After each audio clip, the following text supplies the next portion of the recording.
we'll be doing, well, solving and graphing inequalities. Wait a second. Make sure to tell them to subscribe to the YouTube channel. Subscribe, Make sure to tell them to like the video. like the video, comment, Make sure to tell them to share the video. share the video, All right. And when they subscribe, to turn the notifications on. turn your notifications on. All right. All right. So what are you doing today? Solving and graphing inequalities.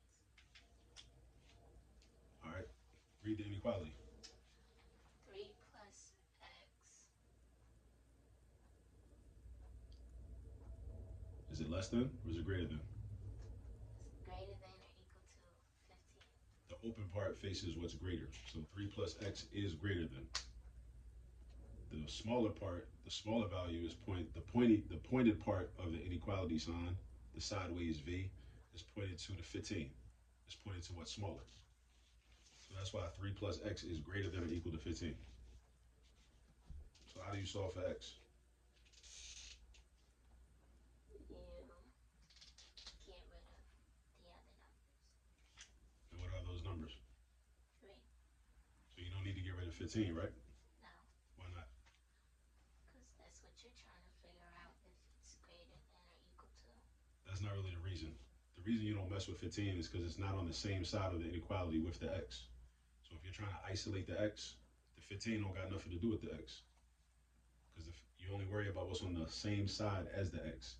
The only other term that's on the same side as the x is the 3, right? Yeah, So that's what you need to get rid of to isolate x. So how do you get rid of that 3? you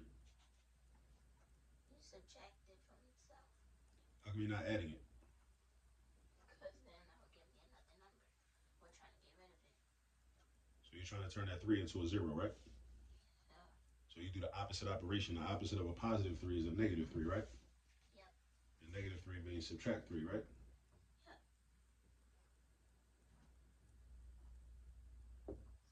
So you have to subtract 3 on both sides of the problem? Yes. All right.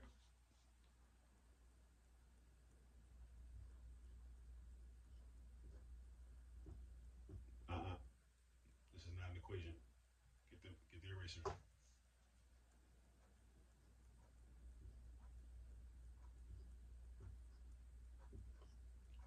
Why do you write your ones like that? Nobody in real life writes their ones like that. Because I'm not nobody.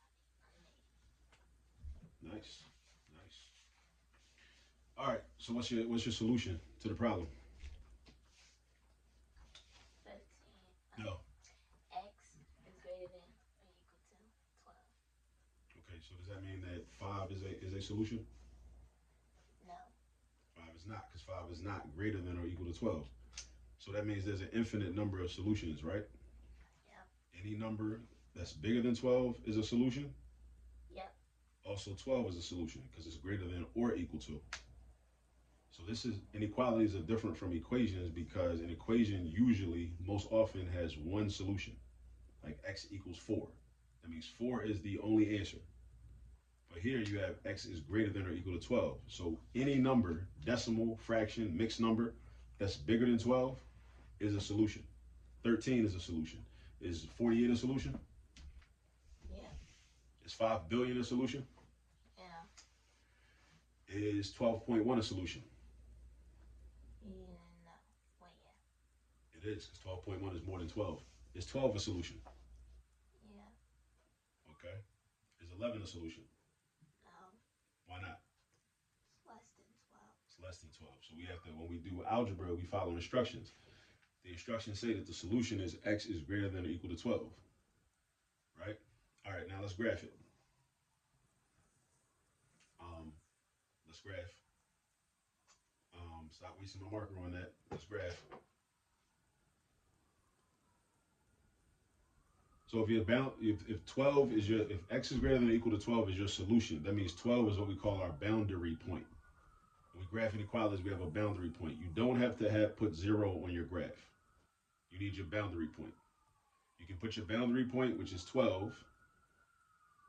and you can put the numbers that are around 12. And you can, if you have a scale of 1, then you can go by ones. Every one of those hash marks you can just add 1. So label your hash marks. What are you doing? What are you doing? Label the hash marks. Thank you. See, those ones take too long to write. They're inefficient. That's why nobody writes ones like that in real life.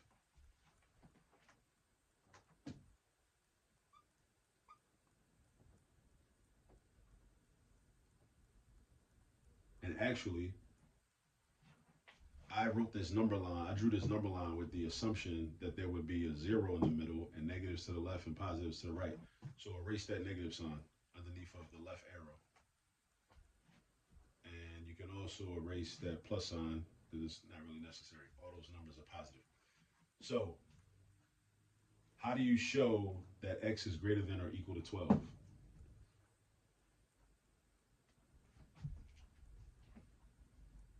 Now, this is from your summer math packet, so this should be fresh in your mind. X.